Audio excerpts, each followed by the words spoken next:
एक समय की बात है, उत्तर भारत के एक गांव में एक युवती रहती थी। नाम था नंदिता। वह गांव की सबसे सुंदर और तेज तर्रार लड़की थी, लेकिन उसकी आंखों में एक अजीब सी बेचैनी थी, जैसे वो किसी बात से डरी हुई हो या कुछ छुपा रही हो। गांव वाले उसे पसंद करते थे, पर कोई भी उससे पूरी तरह घुलता मिलता नहीं था। उसकी मां का कहना था कि नंदिता बचपन से ही कुछ अलग थी। अकेली खेलती, या छाया से बातें करती और अक्सर रात को चौंक कर उठ जाती थी।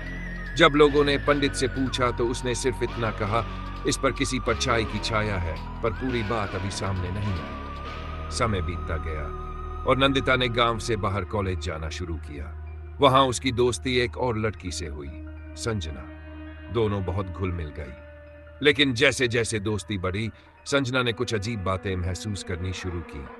जब भी नंदिता उसके बहुत पास होती, तो उसे कान के पास एक धीमी सी आवाज सुनाई देती, जैसे कोई औरत फुसफुसाकर कुछ कह रही हो। कभी किसी की हंसी, कभी रोना, और कभी कभी ऐसा लगता जैसे कोई कह रहा हो, मुझे भी सुन, मैं भी यही हूं। संजना को यह सब बहुत डरावना लगने लगा। एक दिन उसने साहस करके नंदिता से पूछा, तेरे पास जब भी आती हूं कुछ अजीब सुनाई देता है, कोई कान में फुसफुसाता है, तुझे नहीं लगता? नंदिता कुछ देर चुप रही, फिर धीमे से बोली, तू नहीं समझेगी, ये बहुत पुरानी चीज है, बचपन से मेरे साथ है, मैं चाहकर भी इससे छुटकारा नहीं पा सकती। ये कहकर वह रोने लगी। संजना ने उसे गले लगा लिया, लेकिन अब वह जान चुकी थी कि नंदिता के साथ कुछ ऐसा जुड़ा है जो आम नहीं। उसी रात जब संजना अपने हॉस्टल में अकेली, उसे लगा जैसे कोई उसके कमरे में आ गया। वह सो रही, लेकिन नींद में ही उसे महसूस हुआ कि कोई उसके बहुत पास आकर उसके कान में कुछ कह रहा है। उसकी सांसें तेज हो गई। उसने आंखें खोलने की कोशिश की, लेकिन शरीर एकदम सुन्न था। आवाज आई, तू उसकी दोस्त है, अब तू भी सुनेगी, हमेशा। अगली सुबह संजना बहुत डर के साथ उठी। वह तुरंत नंदिता के पास गई और सारा अनुभव बताया। नंदिता का चेहरा सफेद हो गया। उसने कांपती आवाज में कहा, अब ये तुम्हें भी पकड़ चुकी है। ये कर्ण पिशाचिनी है।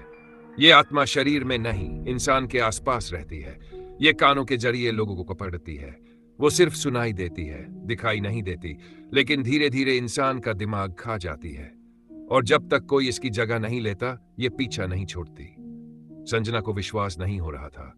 उसने पूछा, ये तेरे साथ कैसे जुड़ी? नंदिता ने बताया कि जब वह छोटी थी, एक बार उसकी मां उसे एक पुरानी ताई के घर छोड़कर काम से बाहर गई थी। वह ताई अजीब थी, हमेशा कानों में कुछ बड़बड़ाती रहती थी। नंदिता को याद है कि उस रात ताई ने उसे जबरदस्ती पकड़कर कुछ सुनाया था, कोई मंत्र या शाप। उसी रात से हर रात एक औरत की आवाज उसके कान में आती थी।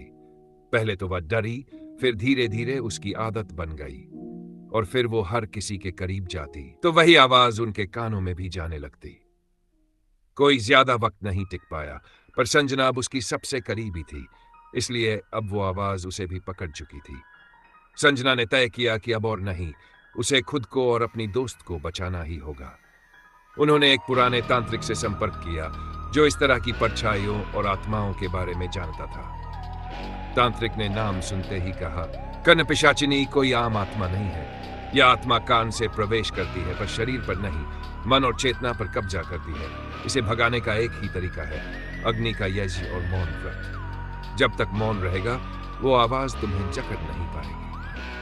तांत्रिक ने एक जंगल के बीच विशेष यज्ञ की तैयारी की। नियम था कि पूरा यज्ञ बिना कुछ बोले संपन्न करना था। संजना और नंदिता दोनों को उस रात जंगल के बीच रहकर तांत्रिक की मदद से यज्ञ करना था। रात के समय जब चारों ओर सन्नाटा था और केवल हवन की अग्नि जल रही थी, तभी वो फिर आई। हवा एकदम ठंडी हो गई, पेड़ हिलने लगे, और दोनों लड़कियों के कानों में अचानक बहुत तेज फुसफुसाहट होने लगी, लेकिन उन्हें कुछ भी बोलना नहीं था। वो आवाज अब रो रही थी, चीख रही थी, गालियां दे रही थी, बोलो बोलो, कोई तो बोले, मैं अंदर आना चाहती हूँ, मुझे सुनो, मैं मरना नहीं चाहती थी, मैं अकेली हूँ। लेकिन दोनों चुप रहे। उन्होंने अपने कान बंद कर लिए, आंखें बंद कर ली और ध्यान केवल अग्नि पर केंद्रित कर लिया। फिर एक जोरदार चीख गूंजी और अचानक आग भड़क उठी। तांत्रिक ने इशारे से दोनों को हवन सामग्री अग्नि में डालने को कहा। जैसे ही उन्होंने आखिरी सामग्री डाली, एक अजीब सी बिजली की चमक हुई और एक औरत की परछाई आग से निकलकर धुएं में समा गई। आवाजें एकदम बंद हो गई, सन्नाटा छा गया। तांत्रिक ने कहा, अब ये गई है, लेकिन याद रखना, कर्ण पिशाचिनी मारी नहीं जाती, बस सो जाती। अगर कभी फिर कोई किसी के कान में वो विशेष मंत्र बोले या कोई कमजोर मन वाला इंसान उसे सुन ले, वह फिर जाग सकता। नेहा और संजना एक दूसरे को देखकर मुस्कुराई, लेकिन उस मुस्कान में राहत के साथ साथ डर भी था।